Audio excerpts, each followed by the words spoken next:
बड़ी खबर दे पाकिस्तान ने अमेरिका से 10 अरब डॉलर की माली सहूलत मांग ली है। भिखारी कशकोल। पाकिस्तान ने बिलाखिर अमेरिका से कर्जा मांग लिया। पाकिस्तान ने अमेरिका से जो पैसे मांगे हैं वो 10 अरब डॉलर्स हैं। और ये 10 अरब डॉलर पाकिस्तान को मिलेंगे या नहीं मिलेंगे, और पाकिस्तान ने क्यों मांगे हैं?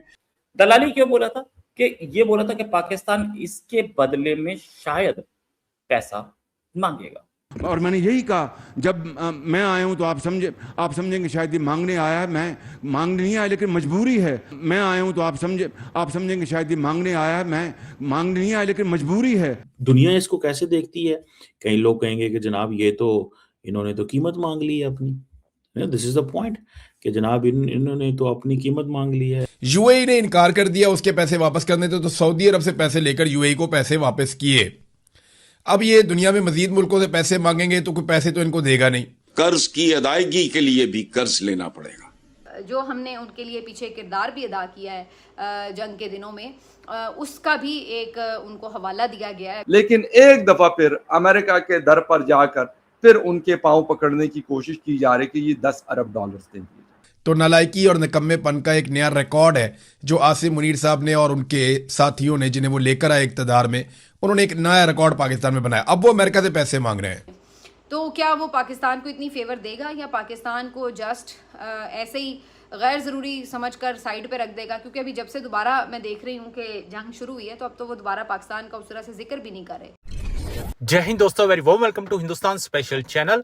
दाने दाने को मोहताज और गंभीर आर्थिक तंगी से जूझ रहा पाकिस्तान ईरान युद्ध में दलाली के पैसे मांग रहा है और अमेरिका से खैरात मिलने की आस में बैठा हुआ है। दरअसल पाकिस्तान ने हाल ही में अमेरिका के वित्त मंत्री स्कॉट बेसेंट से 10 अरब डॉलर की वित्तीय मदद की मांग की है। राइटर्स की रिपोर्ट के मुताबिक पाकिस्तान ने अमेरिका के वित्त मंत्री से 10 अरब डॉलर की वित्तीय सहायता की मांग की है और जिसकी मैच्योरिटी अधिकतम 5 साल तक रखने का प्रस्ताव दिया है। इस्लामाबाद की तरफ से अमेरिका से यह मदद ऐसे समय पर मांगी जा रही है जब पाकिस्तान इंटरनेशनल मॉनेटरी फंड के जारी बेलआउट प्रोग्राम के बावजूद पिछले कई दशकों के सबसे गंभीर आर्थिक संकट के असर से उबरने की कोशिश कर रहा है। इसके अलावा ये अनुरोध अमेरिका और ईरान के युद्ध के दौरान पाकिस्तान की तरफ से मध्यस्थता की कोशिश करने के बाद किया गया है। अब पाकिस्तान मीडिया चर्चा करा कि देखो, आसिम मुनीर ईरान अमेरिका युद्ध में की गई मीडिएशन की दलाली मांग रहा है। सबसे पहले तो नाजरीन, पाकिस्तान ने बिलाखिर अमेरिका से कर्जा मांग लिया। पाकिस्तान ने अमेरिका से जो पैसे मांगे हैं वो 10 अरब डॉलर्स हैं और ये पाकिस्तान अपने ज़र मुबादला के ज़खायर के अंदर रखना चाहता है ताकि पाकिस्तान के अंदर थोड़ा सा इस्तेहकाम आ जाए। और बाकायदा पाकिस्तान ने अमेरिका से इसकी दरख्वास्त कर दी है और ये खबर अब अखबारात के अंदर छप भी गई है। अमरीकी वज़ीर ख़जाना को 5 साल के लिए पाकिस्तान ने दरख्वास्त की है कि हमें ये माली सहूलत दी जाए और हमारे ज़र मुबादला के ज़खायर जो हैं उनमें को थोड़ा इजाफा हो जाएगा। उससे पाकिस्तान के अंदर रुपए की जो सूरत हाल है वो बेहतर रहेगी। अब ये पाकिस्तान अमेरिका से कह रहा है। देखें, ये जो सरकार आई है इसने अभी तक क्या कमाया?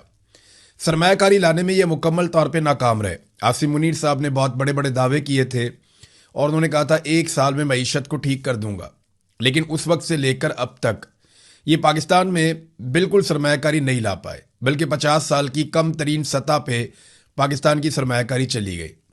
बहुत सारे ममालिक के दौरे किए गए, जितने दौरे किए गए, जितने पैसे उन दौरों पर खर्च किए गए, उतने पैसे भी ये टोला पाकिस्तान में नहीं ला पाए। तो नालायकी और निकम्मेपन का एक नया रिकॉर्ड है जो आसिम मुनीर साहब ने और उनके साथियों ने, जिन्हें वो लेकर आए इक़्तिदार में, उन्होंने एक नया रिकॉर्ड पाकिस्तान में बनाया। अब वो अमेरिका से पैसे मांग रहे हैं। इससे पहले उन्होंने सऊदी अरब से पैसे मांगे थे और फिर उन्होंने चीन से भी पैसे मांगे और बार बार मांगे। ना सिर्फ मांगे बल्कि उन पैसों को जो वापस करने थे वो रोल ओवर भी करवाया और बार बार करवाया।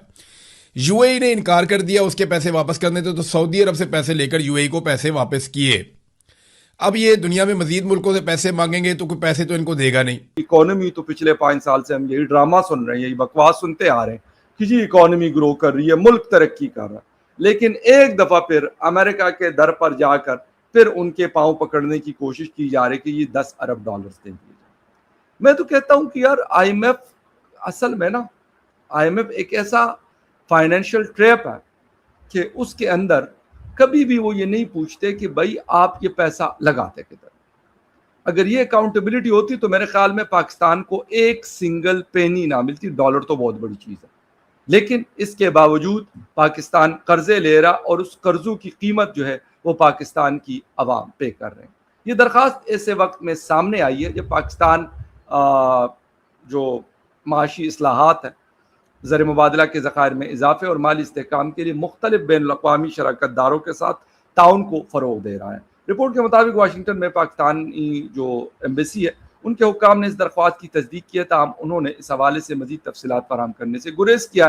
امریکن جو فائنانس منسٹری ہے انہوں نے بھی اس معاملے پر پوری کسی قسم کا تبصرہ کرنے سے گریز کیا ہے. او بھائی, گریز کرے یا نہ کرے, معاملہ یہ ہے کہ ہم نے ایک جسے کہتے ہیں کہ ہم نے اپنا ایک زندگی کا مقصد بنا دیا ہے کہ ملک چلانا ہے ادھار کا پیسہ پکڑ کر.